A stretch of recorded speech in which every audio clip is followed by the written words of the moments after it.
That necklace is Ashford property. The command cracked through the restaurant, silencing every table. Damon Blackwood, the city's most feared man, rose from his seat. His face was a mask of cold fury, and his finger pointed directly at a young cleaning girl.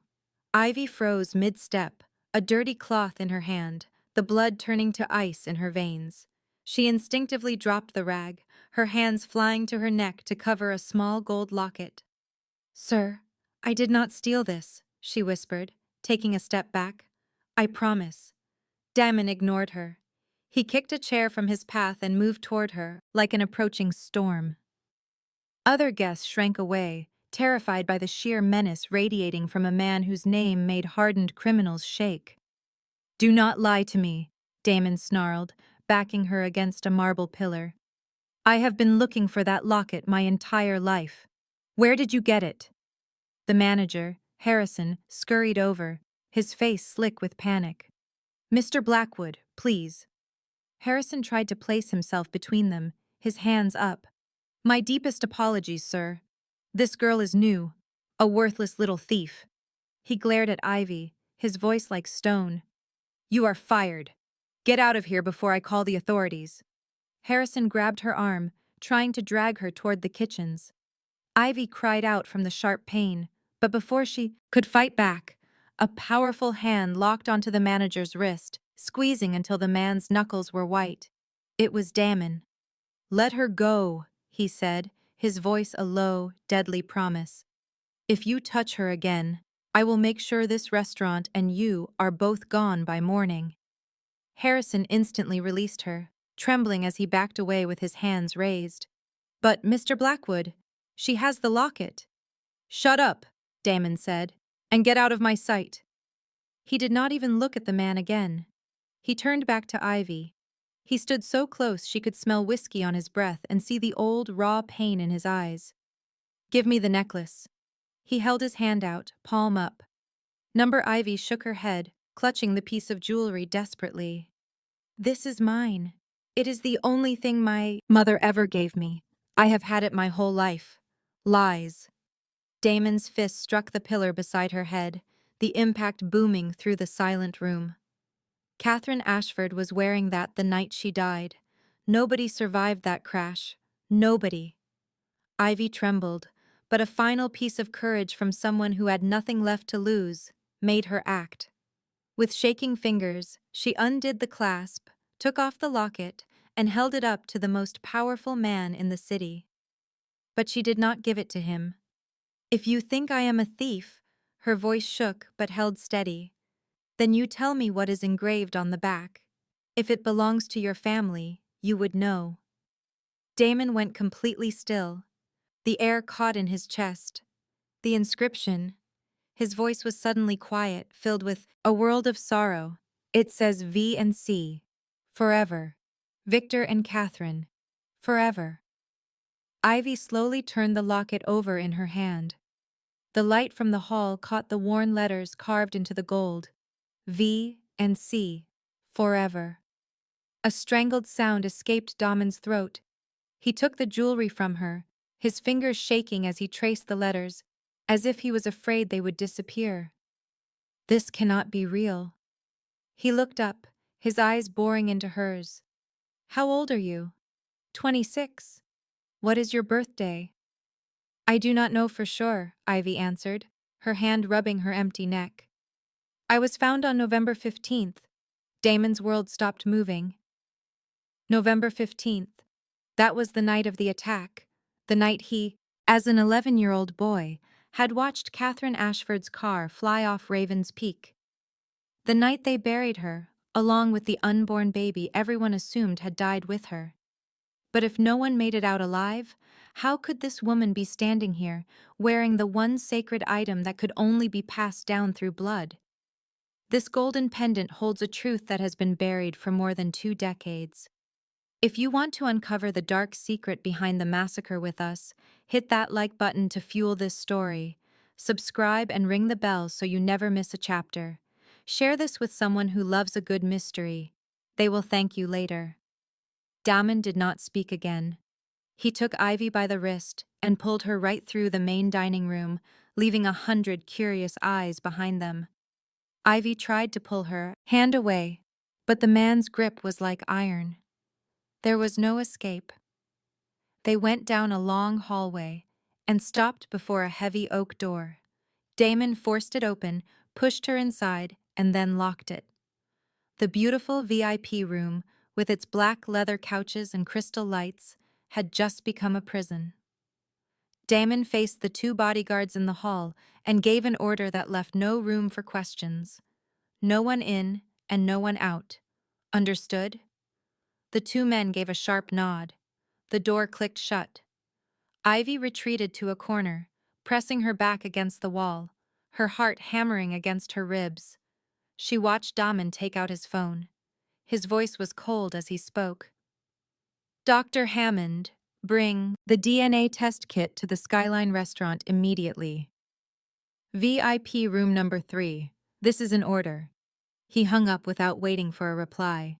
"I am not your prisoner," Ivy said, her voice shaking as she tried to sound strong. "You have no right to lock me in here." Damon turned to face her. His black eyes were like deep, empty pits. "You will stay until I have an answer." "An answer to what?" Ivy demanded. Damon was quiet for a long moment. When he finally spoke, his voice was like the sigh of a man who was tired deep in his bones. "For all the years I have been waiting." Ivy did not know what he meant, but she could hear the endless pain in his voice, a pain that had settled into his very soul. Damon moved closer. "Tell me about your past. Tell me everything you know." Ivy swallowed. "I was raised at St. Mary's Orphanage. I have no idea who my parents are. The nuns told me I was left on their doorstep during a terrible storm." "What else?" Damon pushed.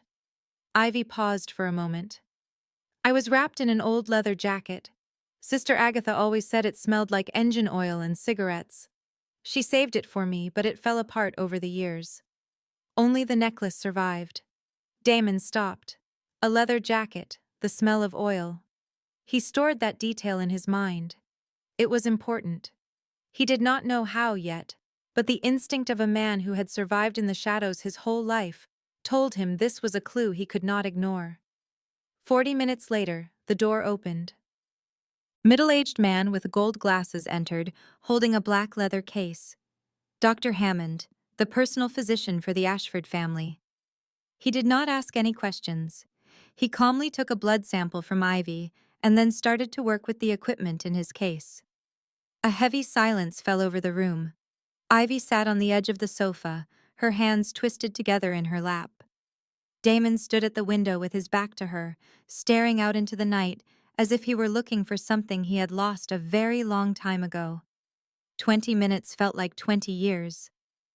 Then, Dr. Hammond spoke. His voice was unsteady. "The results are complete." Damon spun around. "Say it."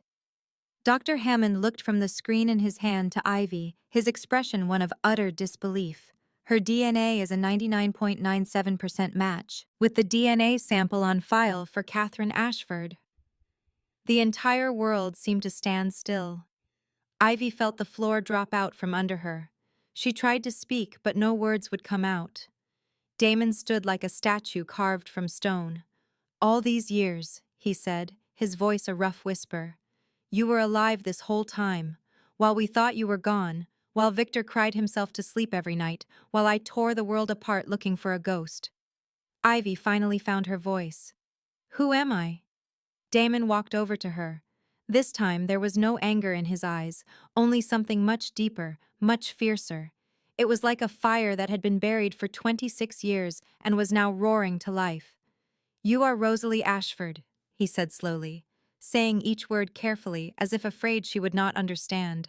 "The only daughter of Victor and Catherine Ashford, the lost princess of our family." Ivy just shook her head. "No, that is impossible. I am an orphan. I clean floors to make a living. I am not a princess." Damon did not reply. He turned to Dr. Hammond. "Get the car ready." Then he looked back at Ivy, and his face told her she had no choice. "She is going home tonight." A line of 3 shining black Rolls-Royce cars moved through the empty streets of Blackwood City. Ivy sat in the back seat next to Damon, staring out the window but not seeing a thing. Her thoughts were a whirlwind. Rosalie Ashford. The name played over and over in her head, like a bell ringing from a distant world that had never been hers.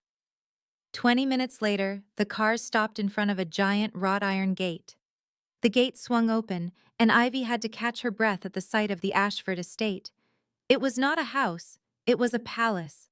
Tall white columns, huge windows bright with light, and a massive garden with a marble fountain in the center.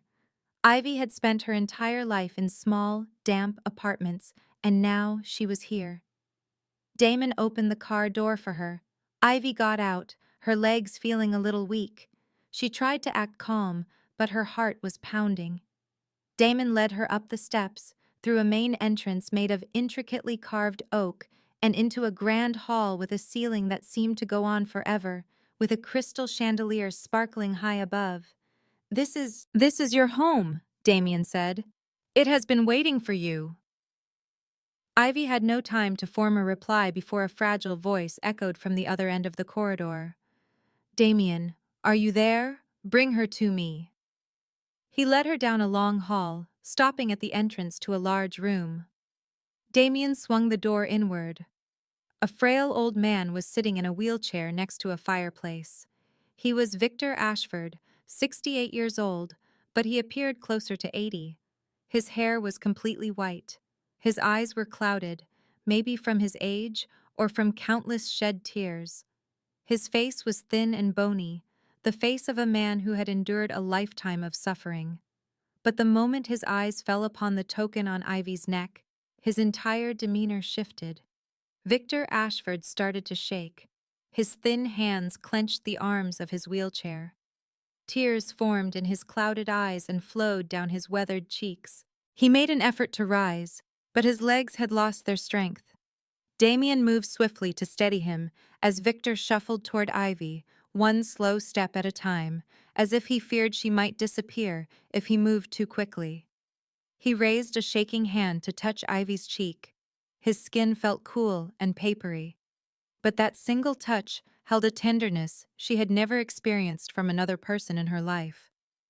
"My daughter," Victor breathed, his voice thick with emotion. "My Rosalie. You have your mother's eyes. You have Catherine's eyes." Ivy just stood there, completely lost. Her entire life, she had dreamed of a family, of being called someone's daughter. Now that it was finally happening, she had no idea how to react. "I do not know what to say," she managed to get out. "You do not have to say a thing," Victor replied, his tears continuing to fall. "You just have to be here. I have waited for this moment since that terrible night. I believed you were gone. I believed I would never lay eyes on you again." Then he pulled her into an embrace. His arms felt weak, but they held her with a desperate tightness, as if she would vanish if he let go. His shoulders trembled with heavy sobs. "Catherine." Victor cried out his wife's name through his broken weeping. "Catherine, our little girl is back. Can you see? She is finally home." And Ivy, a woman who had never been held by anyone, never been called a daughter, a woman who had taught herself not to cry as a little girl, suddenly felt something break inside her heart. Her own tears began to flow. They were unstoppable as she wept for the mother she had never known. She wept for the father who had held on for a quarter of a century. Much later, after they had both composed themselves, Victor settled back into his chair, still clutching Ivy's hand, terrified she might disappear. His expression turned serious. "There is something you must know," he said, his voice low. "Your mother's car crash. It was not an accident." Ivy stared at him, confused. "What are you talking about, sir?" Damien moved to stand beside Victor's chair. "It was a planned hit," he stated. "Someone ran Catherine's car off that cliff. Somebody wanted her dead." Victor's grip on Ivy's hand tightened. "The enemies of our family are still out there. I searched for 26 years, but I could not find them. And now you are here, with that token on your neck. They will know. They will know that you are alive. Ivy felt her blood run cold inside her veins. So that means. Victor gave a grim nod. You are in danger, he said, his voice laced with both pain and resolve. But I will not lose you again. I will protect you even if it costs me my own life. Ivy could not sleep during her first night at the Ashford estate. The room she was given was bigger than any apartment she had ever lived in, complete with a four-poster bed covered in white silk sheets and curtains of dark red velvet. But all that opulence brought her no comfort. She tossed and turned, her thoughts racing with the day's events. Finally, she gave up trying to rest. She put on a light robe and went out onto the balcony. Below her, Blackwood City was a glittering tapestry of lights. The cold, sharp night wind whipped through her hair. Ivy stood there, her hands gripping the cold metal of the railing, her eyes looking out but seeing nothing. You cannot sleep. A deep, quiet voice spoke from behind her. Ivy spun around. Damien was there, leaning in the doorway with his arms crossed over his chest. The moonlight split his face between light and shadow. Neither can you, Ivy pointed out. Damien was quiet for a moment. He walked onto the balcony to join her, and together they looked out over the city. A long silence passed between them before he finally spoke. I was 11 on that horrible night.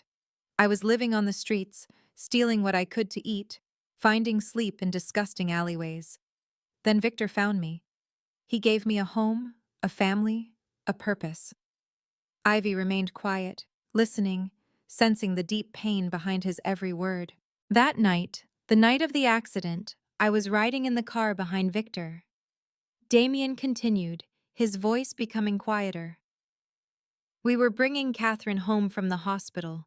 She was 8 months pregnant with you. He paused, his jaw clenching as if to suppress a painful memory. I saw it all happen, he said. The other cars appeared from nowhere in the dark. They forced Catherine's vehicle off the road. I saw it go over the edge of the cliff. I saw it burst into flames. Ivy felt a tightening in her chest. Damien faced her, his dark eyes like two deep pools of shadow. I will never forget Victor's screams that night. He screamed Catherine's name. He screamed for his unborn child. He tried to throw himself off the cliff to follow her, and I was just an 11-year-old boy trying to hold him back. What happened next? Ivy asked, her voice barely audible. When everything was over that night, I knelt in front of Victor.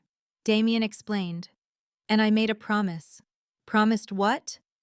Damien looked directly into her eyes. The moonlight cast sharp shadows on his face, highlighting his severe features and the intense fire in his gaze. I promised I would find the people responsible and make them answer for what they did. I promised that if the child was alive, I would find her. I promised I would guard the Ashford family with my own life. He took me in as his son, and he gave me the keys to the entire empire when I turned 18. I am the boss now, not because I craved that authority, but because I required it to keep my promise. Ivy stared at him and suddenly everything made sense. His guarded nature, the ruthless reputation that followed him. It was all rooted in that terrible storm so many years ago. Have you found the person who planned it? She asked. Damien was quiet for a very long time. He turned his back to her, a lonely figure standing tall in the moonlight. Not yet, he answered. They covered their tracks perfectly. I have spent decades shaking down the entire criminal world, and I am still no closer to finding them. But your arrival changes the game completely. How does it change things? Ivy questioned. Damien turned back to face her, his stare as sharp and unforgiving as a knife's edge. Our enemy will have to come out of hiding, because you, Rosalie Ashford, are the ideal bait. The next few days felt like a strange dream that Ivy was not sure if she should try to wake from or run from. They treated her as if she were royalty. Servants presented her with countless designer dresses, shoes, and pieces of jewelry. Her room was filled with fresh bouquets every single day. A personal chef would ask her for her meal preferences. Every staff member in the house would lower their head in respect as she passed. But rather than feeling joy, Ivy felt overwhelmed. She was accustomed to fending for herself, to eating simple food and cleaning floors to earn a living. All of this luxury felt like a costume that was far too big, one she did not know how to wear. On her third morning there, while Ivy was sitting by herself in the massive living room, a man entered. He appeared to be around 55, with dark hair styled perfectly, a tailored gray suit, and a pleasant smile on his face. "Welcome home, Miss Ashford," he greeted her, his voice smooth and gentle. "I am Marcus Kane, Damien's most trusted advisor. I have been with this family since before you were even born." Ivy got to her feet, uncertain of how to act. "Hello?" Marcus came closer, carrying a bouquet of beautiful white roses. He placed them on a table near her. "I wanted to bring a little something to welcome you," he explained. "You should know, Damien might act cold, but he has spent his whole adult life searching for you, a full quarter of a century. He never once gave up. You are the only thing that gives him a reason to believe." Ivy glanced from the flowers to Marcus. He seemed genuine. His smile was kind, and his eyes looked warm. "Thank you," she replied. "I am still getting adjusted to all of this."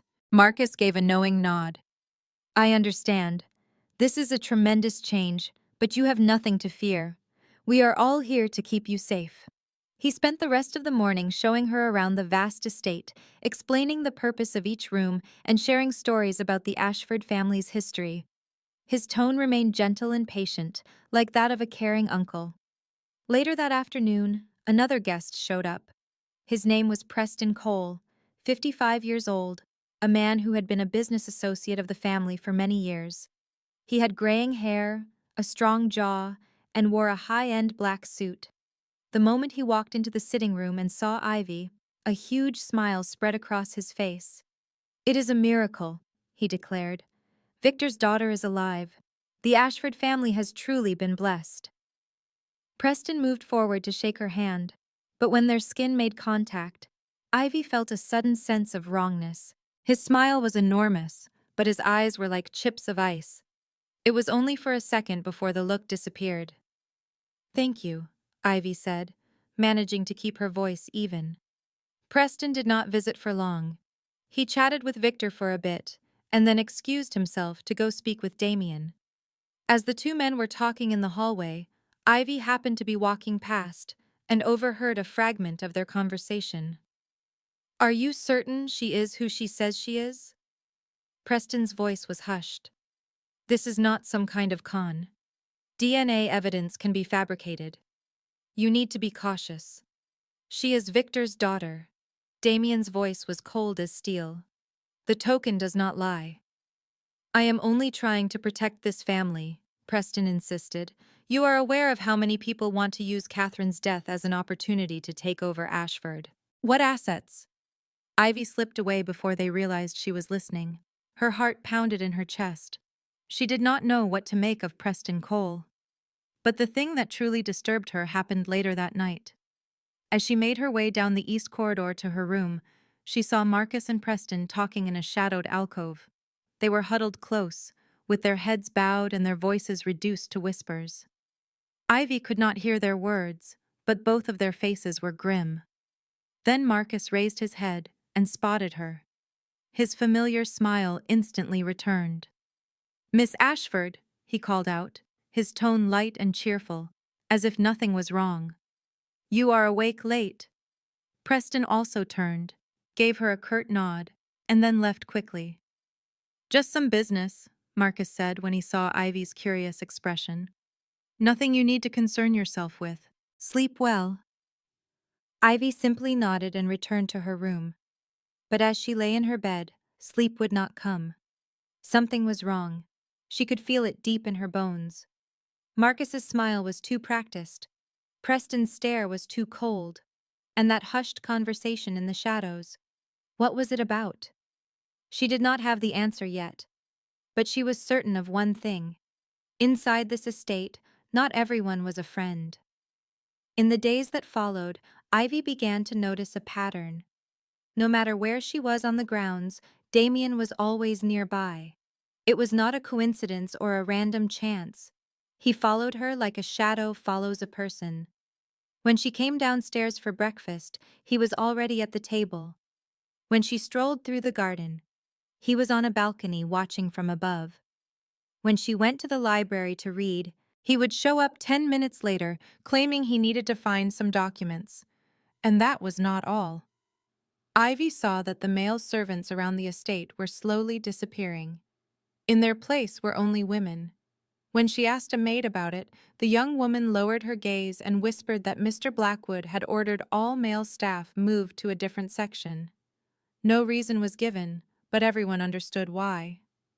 A week later, Ivy had reached her limit. She found Damien in his study and threw the door open without bothering to knock. Damien looked up from a stack of papers, his dark eyes meeting hers with no surprise at all, as if he had been expecting her. "You are watching me 24 hours a day," Ivy stated plainly, her voice trembling with fury. "I cannot breathe. I cannot go anywhere without someone right behind me. I cannot speak to anyone without being observed. Is this supposed to be protection, or am I a prisoner?" Damien rose to his feet, walked around his desk, and approached her. "I am keeping you safe." Ivy let out a bitter laugh. "You have removed every man from any area I am in. You dictate who I see, what I say, and where I go. That is not protection. That is an obsession." Damien stopped right in front of her, so close she could feel the heat from his body. "You do not understand." His voice dropped, losing its cold edge and revealing something deeper, more intense. "For 26 years, I have lived by that promise. For all those years, I searched for you in despair. I looked under every rock, walked down every dark alley, and questioned hundreds of people. But there was nothing. Not one sign of you. I was sure you were dead. I thought I would never be able to fulfill my promise to Victor." He raised his hand, almost to her face, his fingers stopping just millimeters from her skin. Then he paused, as if he feared that a single touch would make her vanish. "Now you are here," he said. "Real, made of flesh and blood. And I will not allow anyone to hurt you, not a single person." "Does that include me deciding how I live my own life?" Ivy asked, her voice softer but still firm. Damien looked directly into her eyes. "It includes that." They stood in silence, facing each other. Neither of them would back down. In the end, Ivy was the one to turn away first. She left the room with a heart full of conflict. She despised being controlled, but a part of her understood his reasons. And that understanding made it impossible for her to truly hate him. That night, Ivy's sleep was filled with nightmares. She dreamed of a car flying off a cliff on a stormy, rain-swept night. She heard the shriek of twisting metal, the sound of shattering glass, a woman's scream, and then fire. The fire was everywhere. She woke with a jolt, covered in sweat, her heart hammering against her ribs so hard she thought it might break free. She sat up in bed for a moment, trying to calm her breathing. Then she got up and walked to the door. She had to get some air. She needed to escape this room, if only for a minute. But when she pulled the door open, she froze. Damien was standing right outside. He was leaning against the opposite wall with his arms crossed over his chest. His eyes were closed, but his body was not relaxed. Every muscle was tense, ready to spring into action at any second. The moment the door creaked open, his eyes snapped open. In the dim light of the hallway, those dark eyes stared at her, sharp but not menacing. "What are you doing out here?" Ivy asked, her voice just a whisper. "Standing watch," Damien replied in a flat, simple tone. "You have dozens of bodyguards. Why are you doing this yourself?" "Because I do not trust anyone else with this," he said, without any hesitation. Ivy swallowed. "Do you do this every single night?" There was only silence. Damien did not respond, but his silence was an answer. "Do you ever sleep?" she asked, her voice becoming gentle. Damien stared at her for a long time. When he finally spoke, his voice was a low, tired sound. "I have not had a peaceful night of sleep since I was 11 years old. Every night when I close my eyes, I see that car going over the edge of the cliff. Every night I hear Victor screaming my name. At least now, when I stay awake, I have a purpose. I have someone I need to protect. Ivy just stood there looking at him. This was the most powerful man in the city, the Mafia leader who made the entire criminal underworld tremble. And here he was, standing guard outside her room every night, sacrificing his sleep just to ensure her safety.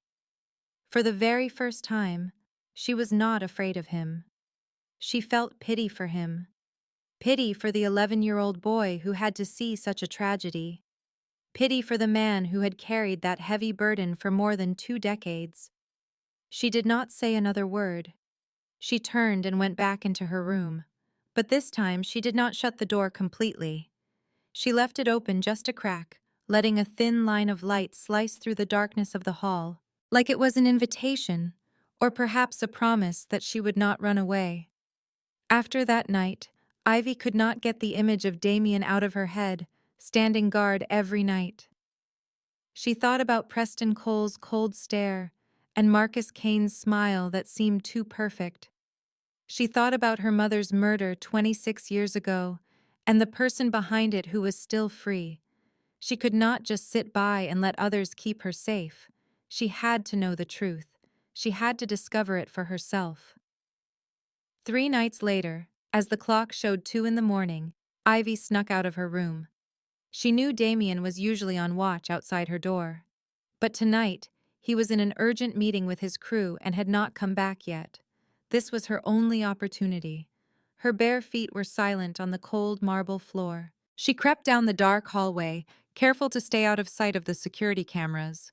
She had spent the last few days quietly learning all of their locations.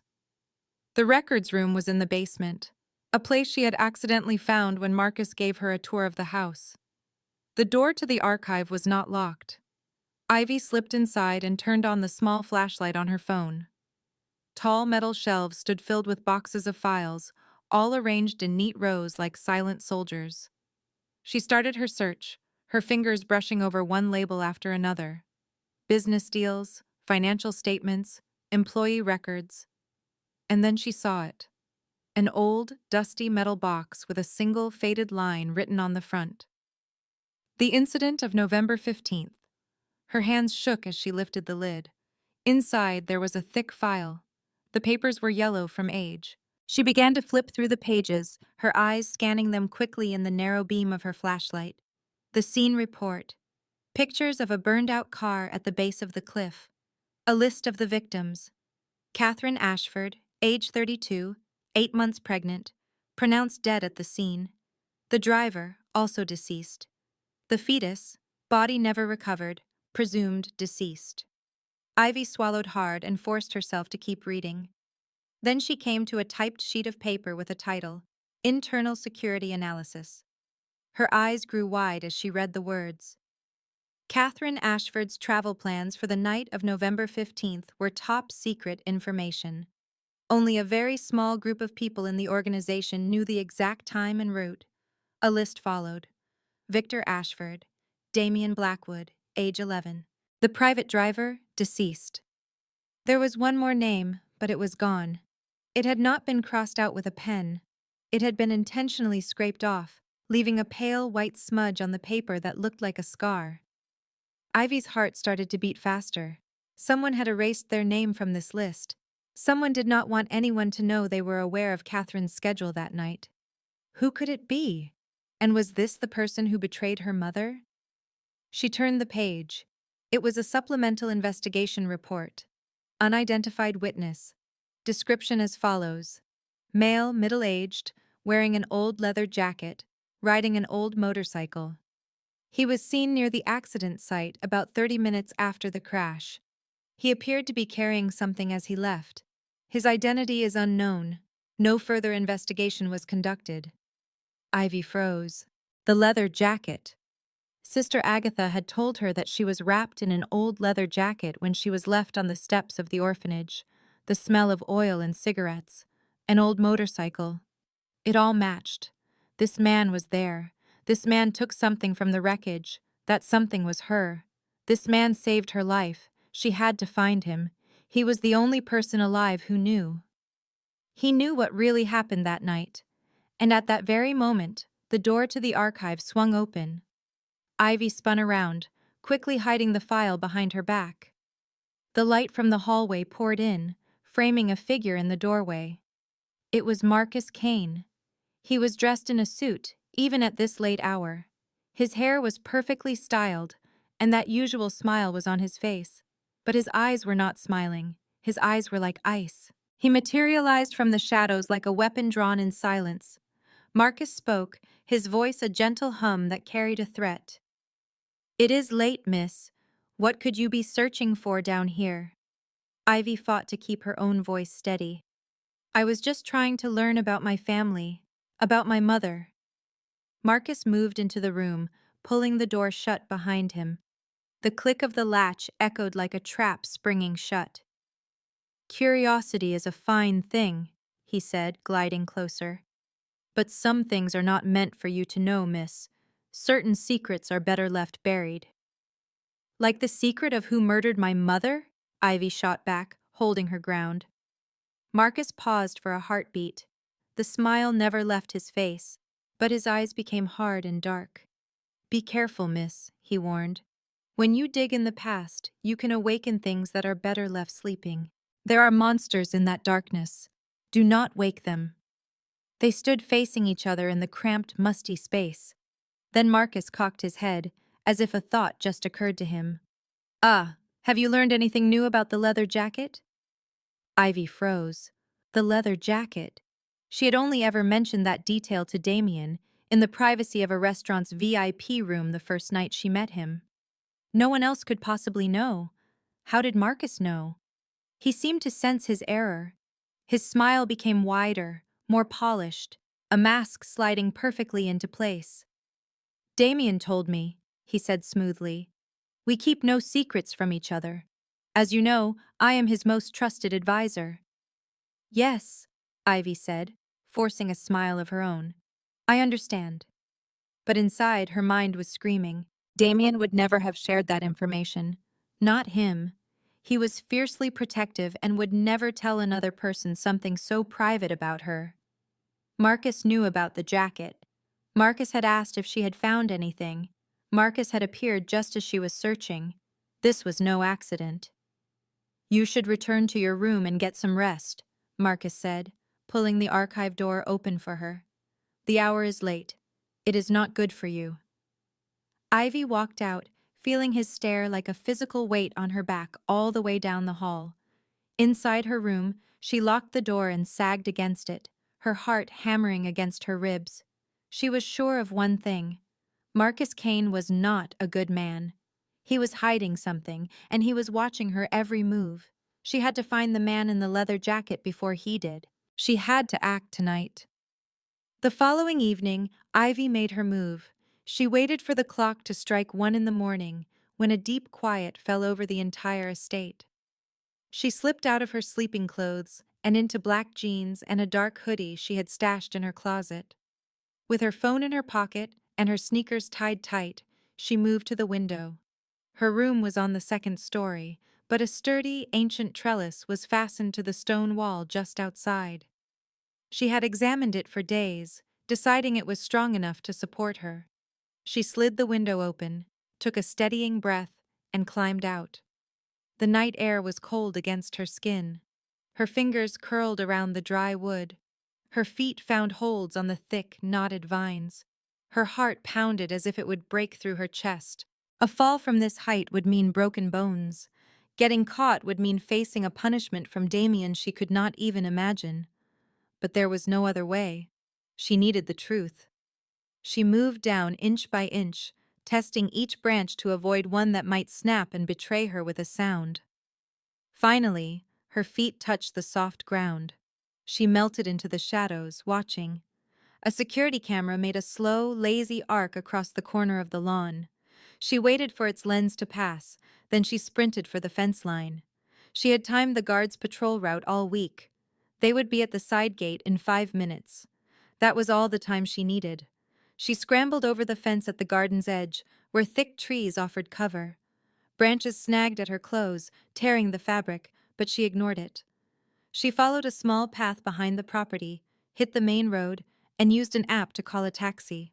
The 10-minute wait felt like a lifetime. When the yellow car finally appeared, she dove inside as if escaping a fire. "The South Industrial District," she told the driver. 30 minutes later, Damien concluded his business and drove back to the estate. He went to Ivy's room first, as he always did, just to check on her. But when he opened the door, he found it slightly ajar. The room was empty. The bed had not been slept in. The window was thrown open, its curtains dancing in the breeze. He stood frozen for a second, then two, before his rage ignited. Damien spun and smashed his fist into a large mirror on the wall. The glass exploded. Blood streamed from his knuckles, but he felt no pain. There was only one feeling inside him: fear. A cold, consuming fear that he was going to lose her a second time, just like he did 26 years ago. "Find her!" he roared at the guards who rushed in at the sound of the shattering mirror.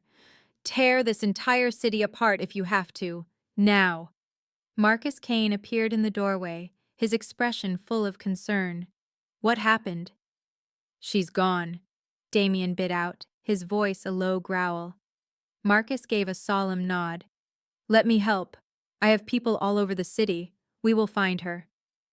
Damien agreed, too lost in his panic to see the strange, cold light that flashed in Marcus's eyes.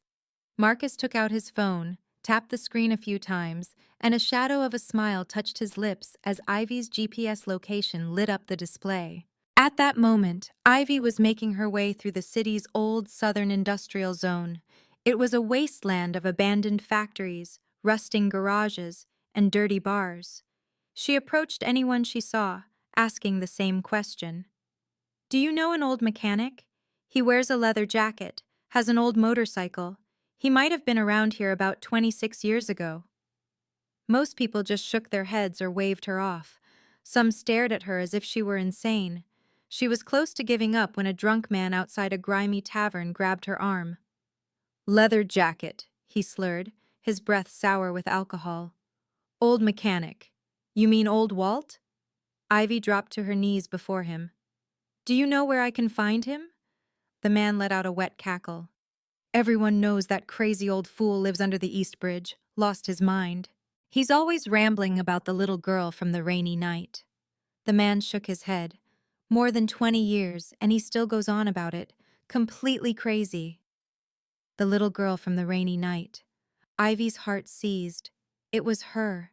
She was that little girl. She shot to her feet and began to run toward the East Bridge. Her feet pounded the pavement, her heart hammered in her ears. She was so close to the truth. She was about to find out what really happened on that night 26 years ago. She had no idea that a line of black cars was gliding through the darkness behind her, silently following the signal from the phone in her pocket. And the man leading them was not Damien. The area beneath the East Bridge was another world. It was dark and damp, and the smell of rot and sewer gas was so thick it felt like a film on her tongue. The distant streetlights were weak, casting only a few feet of pale light. Everything else was swallowed by a deep, oppressive blackness. Ivy stepped forward, her shoes splashing in unseen puddles, her eyes straining to see. She saw crude shelters made of cardboard and ripped plastic. She saw figures huddled in the corners, either asleep or watching her pass with empty eyes. And then she saw him. He was a small shape curled up in the farthest corner, sheltered by a cracked concrete ledge. His hair was as white as bone and fell to his shoulders. A thick beard covered most of his face, and his clothes were tattered and filthy. But as Ivy moved closer, she saw his eyes. They were still sharp, still aware, holding a light that had not been extinguished by all the years of hardship. "Are you Walter Morris?" Ivy asked, her voice trembling. "The one with the motorcycle and the leather jacket?" The old man jerked back, trying to shrink further into the shadows. "Who are you?" he stammered, his voice raspy from disuse. "What do you want? I have nothing. Go away." Ivy took one more step. "I did not come to take anything from you. I came to learn what happened that night on Raven's Peak. about the car that fell from the cliff, about the pregnant woman who was inside it. Old Walt became utterly still. What are you talking about? Ivy took a final step forward, and the faint light from the street above caught the golden pendant hanging around her neck. The charm shone in the gloom like a tiny captured star. Old Walt's eyes locked onto it. They grew wide, and his entire body started to tremble violently. Then he began to weep. Tears streamed down his weathered face, getting lost in his silver beard. "My little girl," he whispered, his voice shattering. "You are alive. All this time. I spent my whole life not knowing if you were living or dead. And now you are here. You are alive." Ivy felt a painful knot form in her chest. "So it was you," she said. "You were the one who saved me." Old Walt nodded, still crying. He guided Ivy to sit beside him, his calloused, shaking hand closing over hers. Then he began his story, his voice low and heavy, a sound pulled from deep in the past. "That night, I was riding my bike up Raven's Peak. The rain was coming down in sheets. I could barely see the road. Then I saw them, black cars flying past me like they were demons. They boxed in another car, forcing it toward the edge of the road. I heard the crunch of metal, the shattering of glass, and a scream. Then the car went over." He paused, his breath hitching. "The black cars just kept going. They never even slowed down. I was the only one there. I scrambled down the cliffside, sliding in the mud. The car was upside down and smoking. And I saw her, Catherine. She was still breathing, covered in blood, but alive. She was holding her stomach, protecting the child inside." "My mother," Ivy whispered, as her own tears began to fall. Old Walt nodded. "She looked right at me. I will never forget her eyes. They were full of pain but so much strength. She grabbed my hand and said, 'Save my baby, please, save my baby.'" He wiped at his face, with a ragged piece of his coat. "Then she gave birth. She delivered her baby right there in the wreckage with the last of her strength. I was the one who delivered you. You were so tiny, so new and red, your cries echoing into the stormy night. She only looked at you one time. Just once.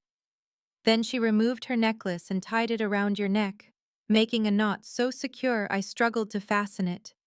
She whispered something right into your ear. I heard it." "What did she say to me?" Ivy asked, her voice thick with emotion. Old Walt looked at her, his eyes looking tired and sore. "She told you to find your father. She said this token would guide you home. She said to live. Live for your mother." Ivy finally broke down. She wept with a pain she had never been able to release. A whole life spent not knowing her mother. Almost 30 years thinking she had been abandoned. But it was not true. Her mother had fought for her to survive. Her mother had spent her final breath making sure she was safe. "And then she was gone," Old Walt continued, his voice sounding like a long, tired sigh. "She passed away in my arms. I held you, and I watched her leave this world."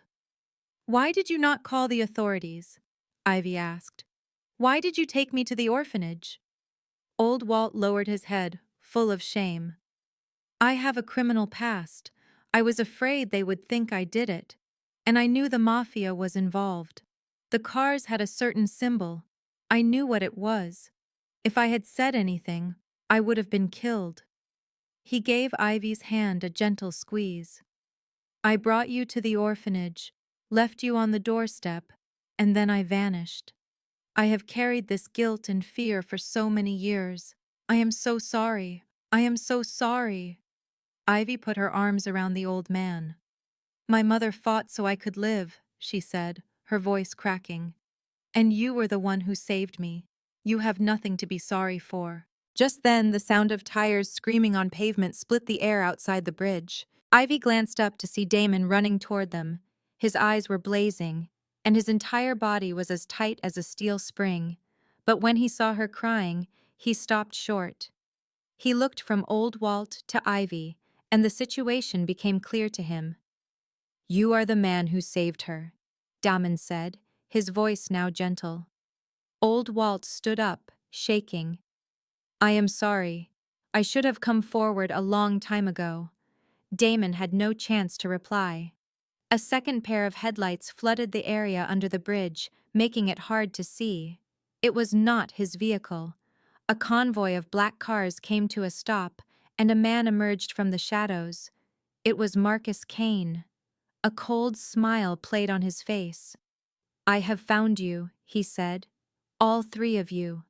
Damon moved in an instant, positioning himself in front of Ivy as he drew his weapon in one fluid motion. Marcus's men had already formed a perimeter under the bridge, blocking every possible escape route. The bright headlights from the black vehicles filled the narrow space, casting long, distorted shadows on the concrete walls. Marcus, Damon growled, what business do you have here? Marcus smirked, the same familiar expression Ivy remembered from her first days at the mansion. But it seemed different now. It was cold and cruel. The same as you, Marcus answered, his tone soft. We are looking for our young lady. I did not send for you, Damon said. His gun remained aimed directly at Marcus. You did not have to. Marcus gave a small shrug. I am aware of everything that happens. It is my purpose. Do not forget, I am your closest advisor. I have served this family for more than half of my life. I am aware of your every move, every choice, and every single weakness. The air grew heavy with tension. Ivy remained behind Damon, her hand gripping old Walt's shaky arm. Then Marcus let out a sigh. The smile was gone. The friendly appearance disappeared, showing the true face that was underneath. It was cold, greedy, and filled with hate. What a terrible shame, Marcus said, his voice no longer warm. I was truly hoping the girl would never find this old man. Things would have been so much easier. She would have stayed the family's clueless little princess, not knowing anything, not doing anything. I would have continued to wait, but now she is aware of too much.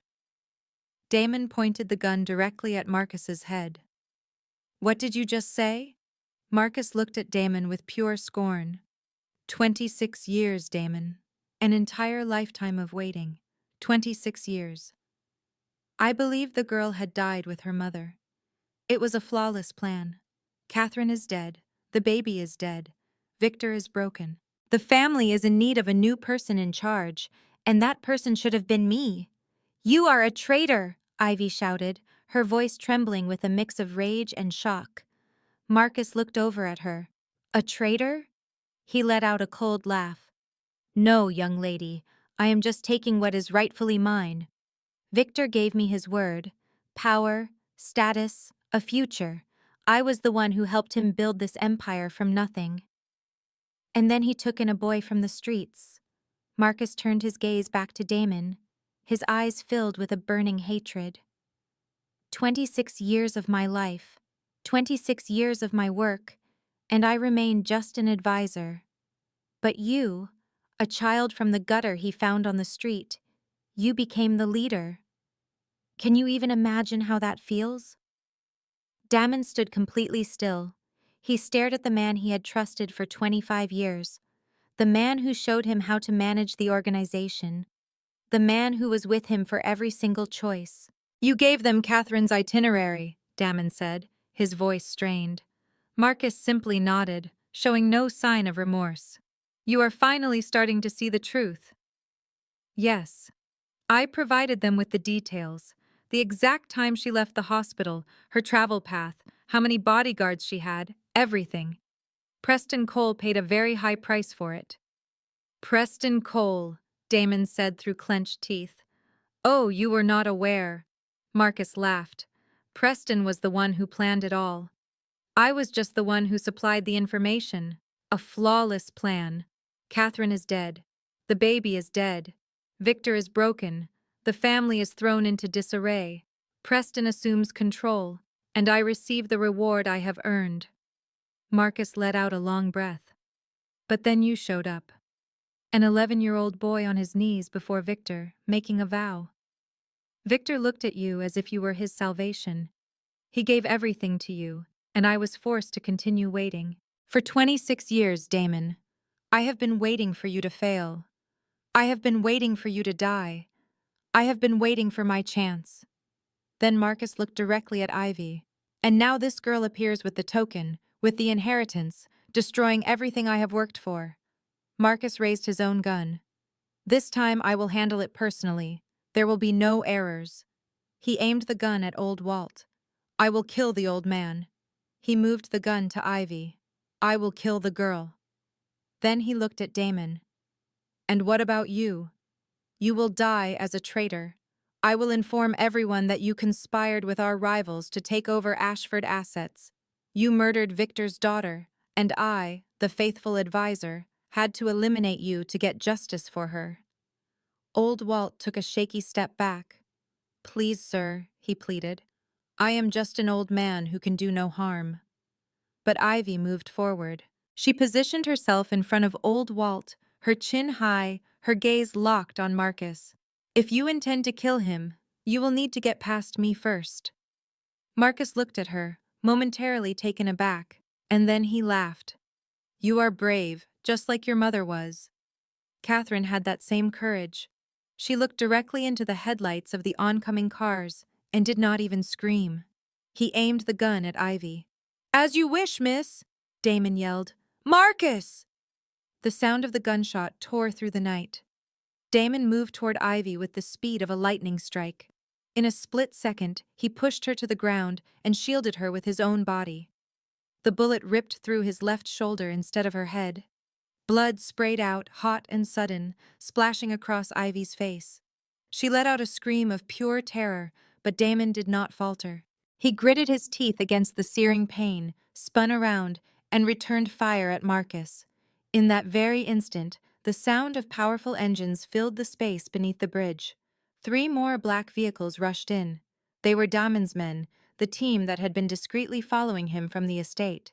They jumped out with weapons ready, and a full-scale firefight began. The area under the bridge became a war zone. Gunshots echoed like thunder. The bright flashes from the muzzles lit up the dark in sharp, violent strobes. The smell of gunpowder and blood hung heavy in the air, seeming to coat everything. Marcus's men fought back wildly, but Damon's team was larger and had better training.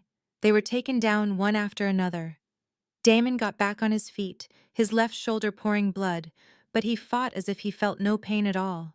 He moved with the speed of a phantom, taking out a man who was advancing on Ivy. Then he turned his attention to Marcus. The rage in his eyes burned hotter than any fire. Old Walt pulled Ivy to safety behind a concrete support, using his body to protect her. A stray bullet grazed his leg, creating a bleeding gash, but he held on tight. Stay down, he yelled into Ivy's ear. Keep your head down. Marcus took cover behind a car and shot back at Damon. You have always been nothing more than Victor's loyal dog, he screamed above the noise of the battle. But a dog can never be the master. You will always be just the street trash he took in. Damon eliminated another man who was trying to defend Marcus. You are wrong, he replied, his voice as cold as steel. I am not loyal to Victor. He leaped over a large metal drum, closing the gap between them. I am loyal to the Ashford family. Another bullet flew from his gun, and the final member of Marcus's team fell. Damon glanced toward Ivy. She is the only Ashford that remains. Marcus was out of ammunition. He tossed his empty gun away, drew a knife, and charged at Damon. The 2 men collided with the force of wild beasts. Marcus swiped with the knife. Damon dodged, but the injury to his shoulder made him slower than he should have been. The knife blade cut a deep gash along Damon's arm. More blood streamed out, but Damon refused to retreat. He landed a powerful punch to Marcus's face, throwing him off his balance. Then he delivered a hard kick to Marcus's knee, bringing him to the ground. Finally, he struck Marcus's temple with a devastating blow. Marcus collapsed, and the knife clattered across the pavement. Damon held him down, pressing the barrel of his gun to his head, his finger resting on the trigger. Marcus lay on the ground, blood dripping from his nose and mouth, but he was still laughing. The unhinged sound bounced off the concrete walls now that the shooting had stopped. Do it, he said. Kill me, Damon. But you will never find out who is really behind all of this. Preston Cole, do you have any idea where he is? Do you know what his plans are right now? Damon hesitated. His finger remained on the trigger, but he did not pull it. If you kill me, you lose the only person who knows anything, Marcus taunted. But if you let me live, you might have a chance to learn everything. Damon ground his teeth in frustration. He wanted to end the traitor's life right then and there. But his sense of reason stopped him. He needed Marcus. He needed to get information. Tie him up, Damon commanded.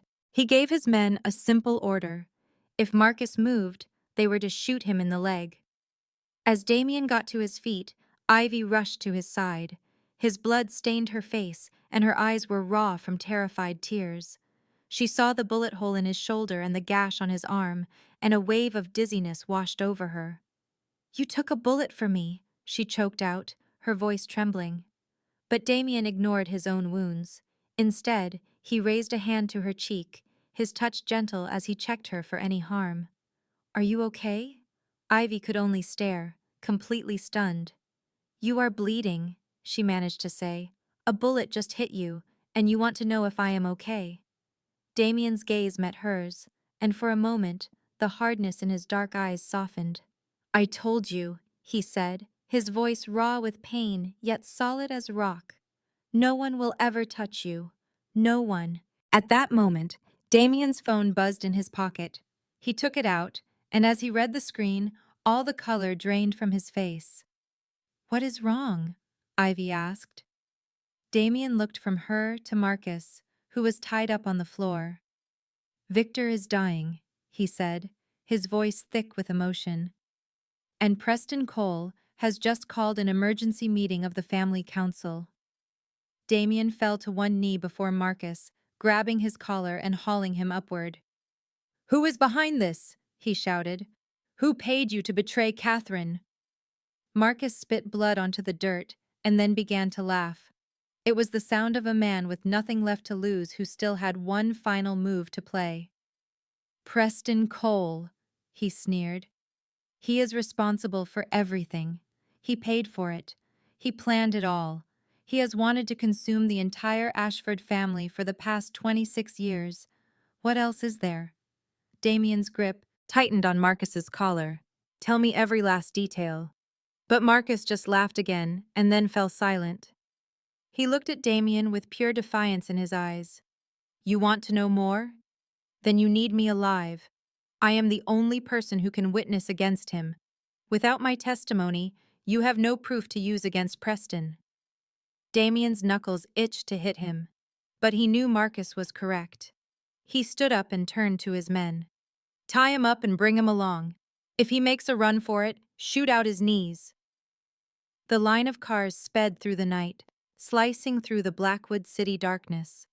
Damien was in the back seat, as one of his men applied a crude bandage to his shoulder wound. Blood immediately began to seep through the fabric. His face was white from the loss of blood, but his eyes blazed with resolve.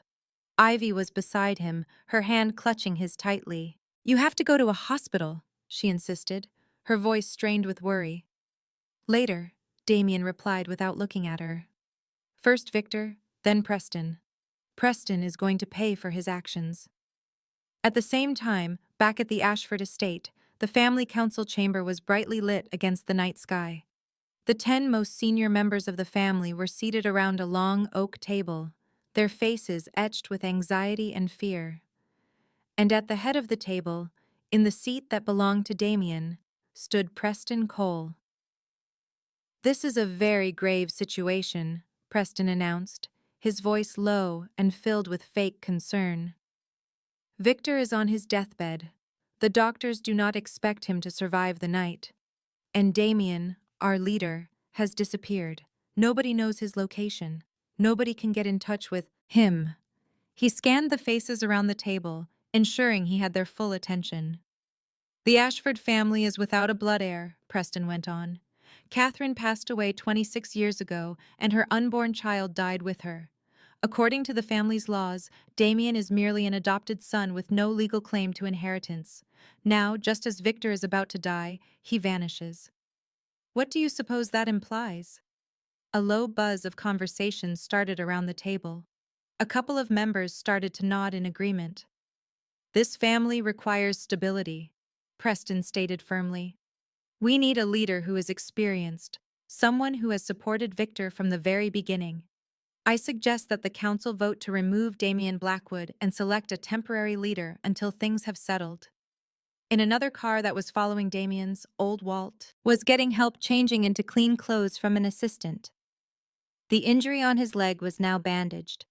He looked down at his fresh attire, then looked up at Ivy, who was on the screen of a video call.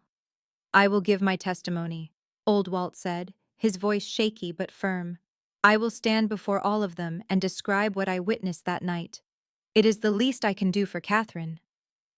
Are you not scared? Ivy asked. They are a crime family. Testifying against Preston could put you in great danger. Old Walt gazed at her through the screen. His aged eyes held a flicker of determination he had not felt in 26 years. I have lived in fear for 26 years, young lady, he told her. For decades, I have lived like a scared animal, hiding and jumping at every shadow. No more. It is time for me to do what is right. The cars came to a stop at the gates of the Ashford property. The light from the council chamber still shone brightly. Damien looked out the window of the car, then he turned toward Ivy. His face was white, but his eyes burned with intensity. Are you ready? Ivy asked.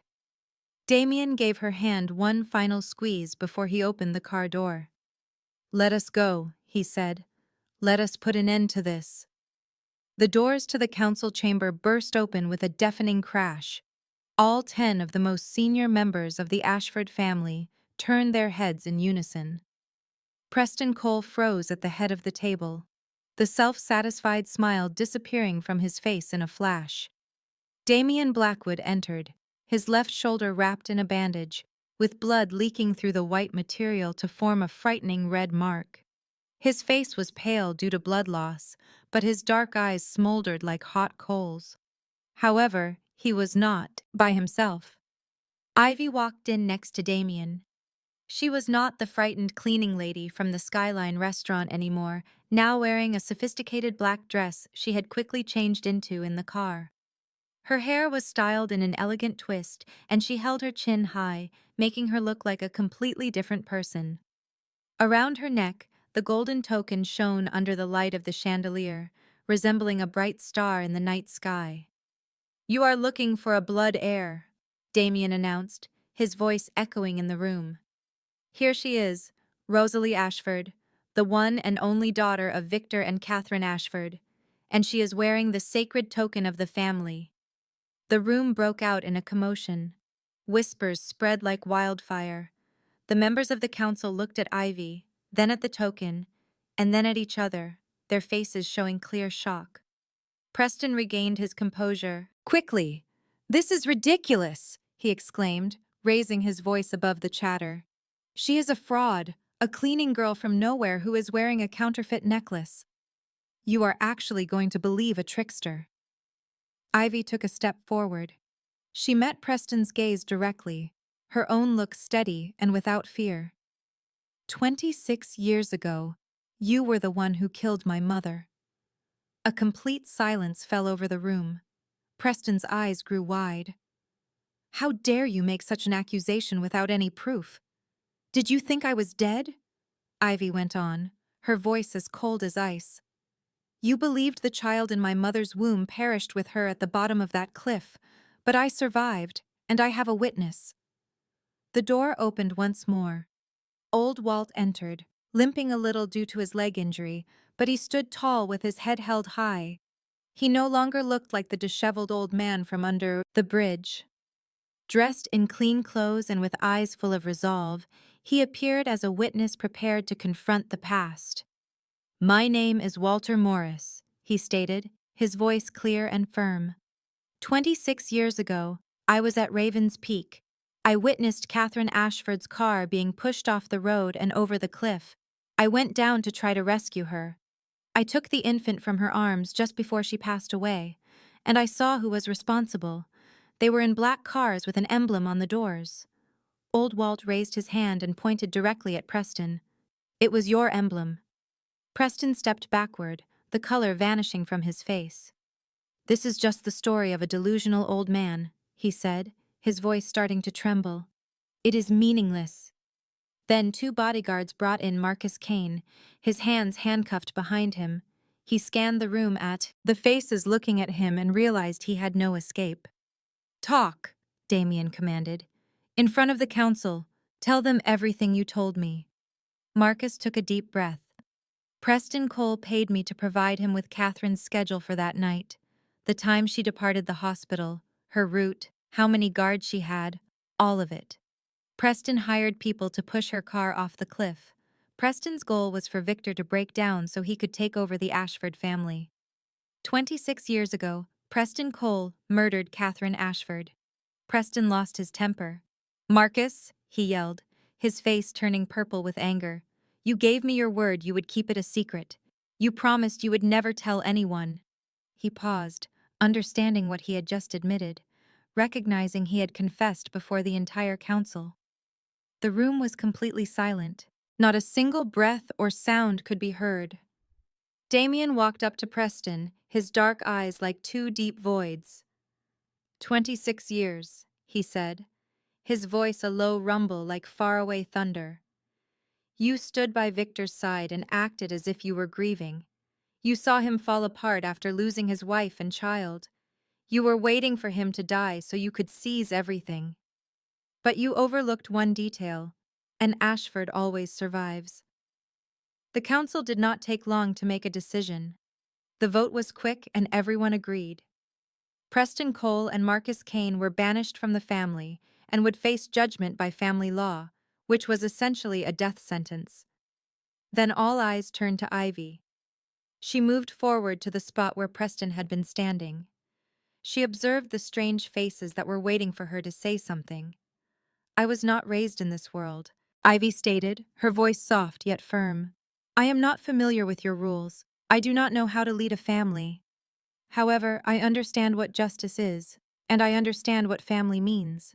She glanced at Damien, who was leaning against a wall, exhausted, but his gaze remained fixed on her. For 19 years, Damien Blackwood has safeguarded this family. He honored the promise he made to my father when he was just an 11-year-old boy. He will remain the leader. As for myself, I will learn. I will learn what it takes to be an Ashford who deserves the name, and I will never allow anyone to hurt my family again. Never. For a brief moment, there was only quiet. Then, one after another, the council members stood up.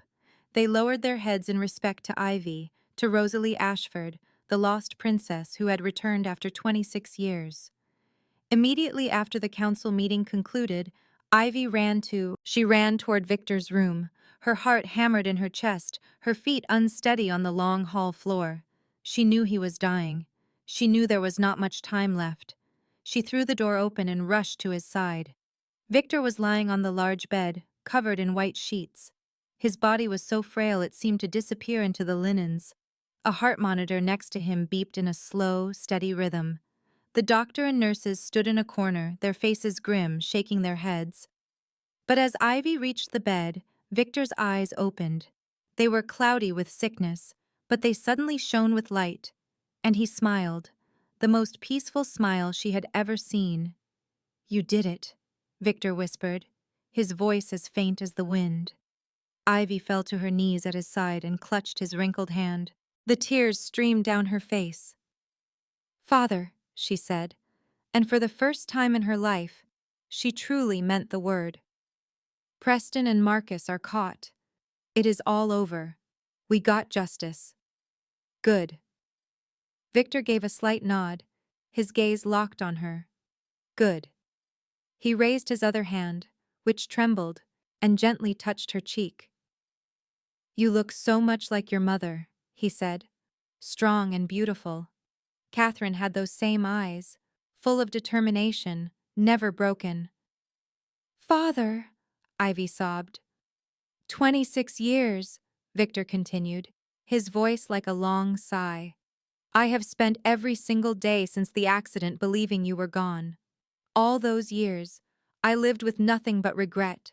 I thought I had lost you, my wife, my entire world. I believed I would die alone with my guilt. He stopped, taking a difficult breath. But now I can go to Catherine, he said, and the smile returned. I can finally tell her. Tell her what? Ivy asked, her voice tight with grief. That our daughter grew up to be a wonderful woman, Victor answered. That your mother's sacrifice was not for nothing. That our Rosalie is finally home. Damien had come into the room and was standing at the foot of the bed. He had a fresh bandage on his wound, but his face was still pale. He stood in complete silence, watching the man who raised him slowly slip away, and Damien's dark eyes began to turn red. Victor saw him standing there. My son, he called out. Damien walked to the bed and stood beside Ivy. Father, he replied, his voice hoarse. Victor looked at him with pure love. I found you on the streets 26 years ago, he said, a skinny, dirty boy with eyes full of anger at the entire world. I believed I was the one saving you, but the truth is, you saved me. Father, Damien's voice cracked. You pulled me out of the darkness, Victor went on. After Catherine was gone, I wanted to be gone too. I had no reason to keep living, but then you showed up. You knelt down in front of me and you made your promise. You gave me a reason to fight. You held this family together when I was too weak to do it myself. You found Rosalie when I had lost all hope. He held out his hand, and Damien took it. Victor lay there, holding Ivy's hand in one of his, and Damien's in the other. You are my son, Victor said, his voice firm despite his weakness. You have always been my son, not because of blood, but because of your heart. Damien lowered his head, his voice shaking. I will protect her, he said. I swear on my life. Victor nodded, that peaceful smile never leaving his face. I know. I have always known, since you were just a boy, that you would keep your word. He looked at both of them, at Ivy and Damien, his two children.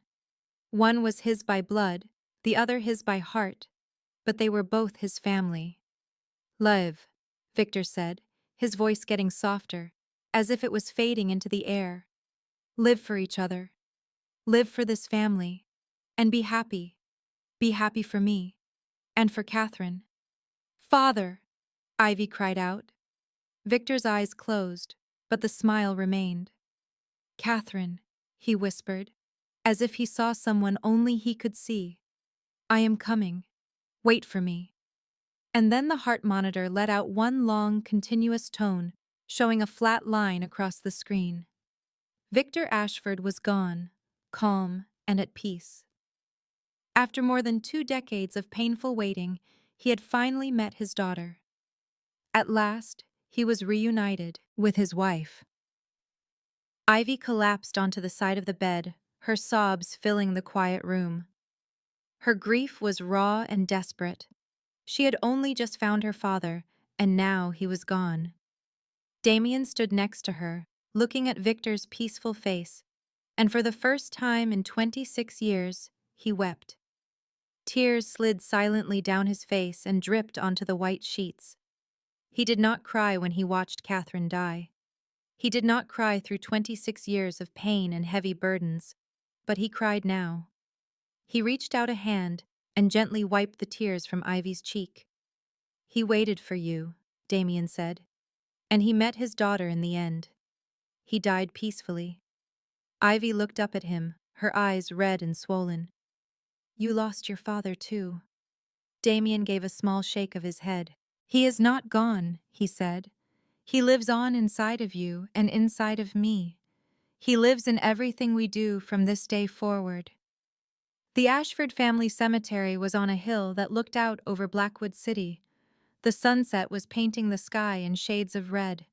The final rays of light touched the rows of white marble gravestones. Victor Ashford's funeral was a quiet event, somber and private. Only the family's most trusted inner circle was invited. There were no reporters and no strangers, just family. Victor was buried right next to Catherine. After a quarter of a century, they were finally together again. Two graves stood side by side, their stone markers engraved with names, dates, and a short phrase beneath them: forever together. Ivy stood in front of her parents' graves with Damien beside her. The evening wind gently stirred the white rose petals she had laid on Catherine's headstone.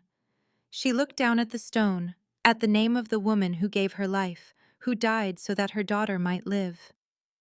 "Mother," Ivy whispered, her voice as soft as a breath. "I am home. I found Father. I know the truth now, and I will live a life that honors your sacrifice. I promise." They stood there in silence for a very long time. Then Damien finally spoke. "What do you want to do now?" he asked her. "You have it all. Power, wealth, a family.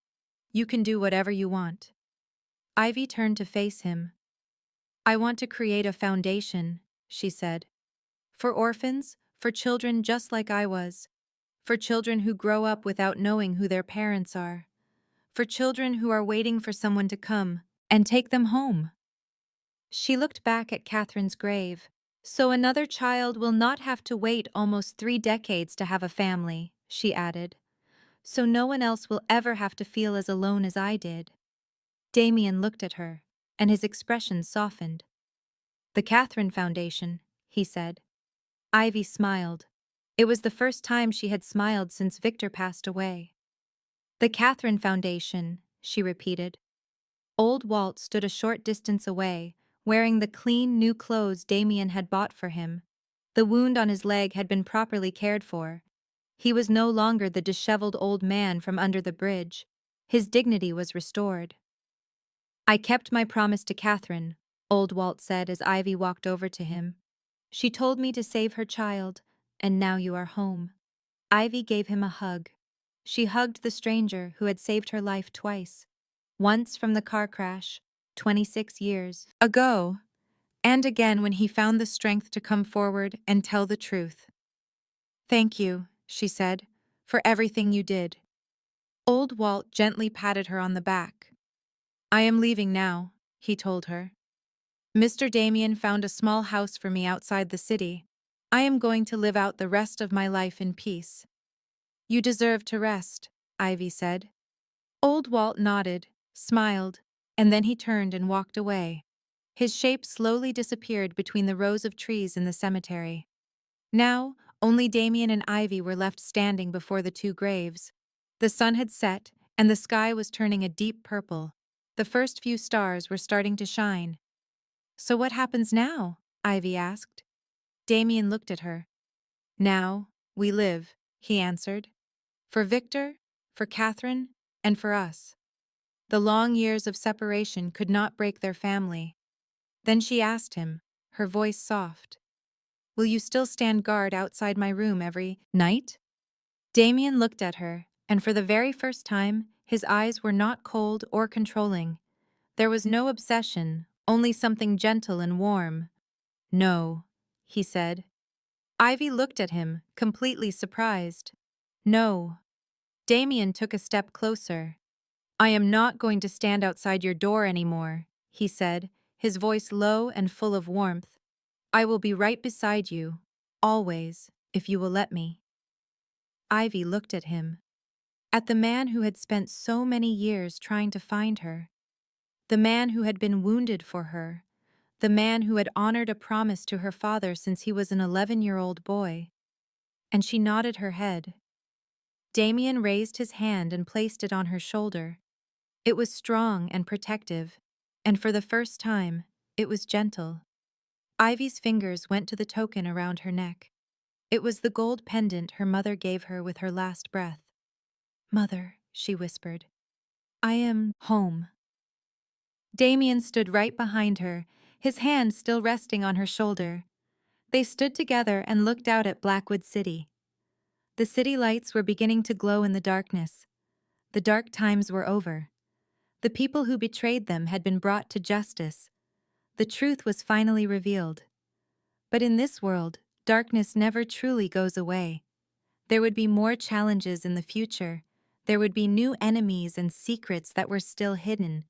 But this time, Ivy would not have to face them by herself.